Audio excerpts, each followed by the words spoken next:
Good morning, friends. In my search for a $30 or so affordable blender for smoothies, I went with the Oster Duralast Classic. 5-speed, very simple, not a lot of bells and whistles. I like that these are mechanical switches as well, as opposed to the digital touchpads that look like an airplane controller on many of the models now. I just needed something simple, and what really sold me on this, which belies its cheap price. I got this for 20 bucks delivered overnight through a Walmart supplier. That's where you're going to see this one. But what really turned me on to this product at its price point was the glass jar. Most of the affordable budget ones are plastic.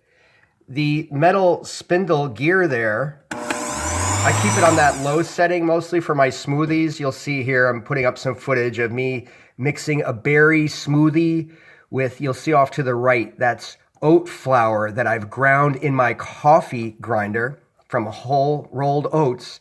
And boy, that really thickens up a smoothie nicely. Just beautiful with the blueberries and strawberries. Now this also has a pulse high setting, which I believe goes up to 700 watts or so, just for short bursts. But I don't really want to run that too much on that setting. Actually, I did that with large ice cubes. And given the power constraints of this unit, you're not going to pulverize large ice cubes into a puree. It remains chunky with ice. So if your goal is to crush large ice cubes, this is not the blender for you. But if you're just blending frozen fruit. That's what I've been doing. Blending frozen strawberries, blueberries, etc., raspberries in the blender. You'll see it blends just fine. Another thing that sold me on this is along with the metal housing in there, is actually the metal assembly here that fits in there. These are all metal parts, including a rugged brass washer device there, and the blades are wicked sharp. Of course, those are solid stainless steel. You've got a rubber gasket here, all metal components. I read about other brands. I was reading about Hamilton Beach, Black & Decker in this price range, and many of them have plastic parts in there that can and will get stripped and rip out and even have flying pieces of plastic flying over the place. The only weak link in this machine is this plastic screw-on collar to the jar.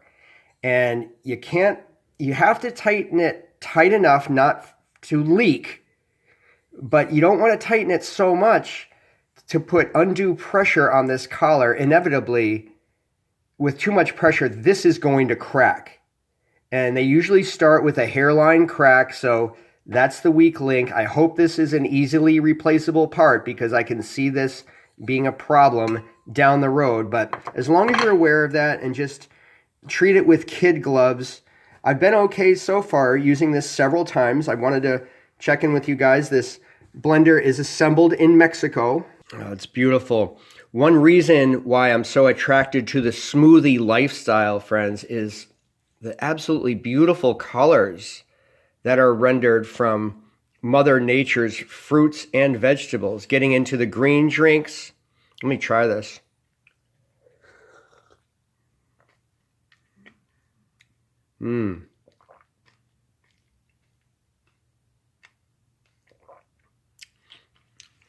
That's so much fun to, I was going to say kind of chew on. It's kind of like a drink chew experience with all the fruit skins. But, you know, they're so healthy. They make such a beautiful treat. Please post your favorite smoothie recipes below. That's what I want to know from you guys now. I'm just getting into this thing here. I anticipate chocolate, mocha smoothies. Summer's coming up. Green smoothies. I've just been doing the fruit so far, guys. But I'd like to know your favorite smoothie recipes.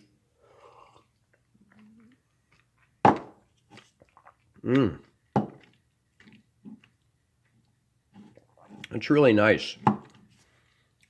And this oat flour, that's a great way to go. I don't drink coffee, But I'll tell you, I've used this coffee grinder for so many herbs and grains. It's just been wonderful.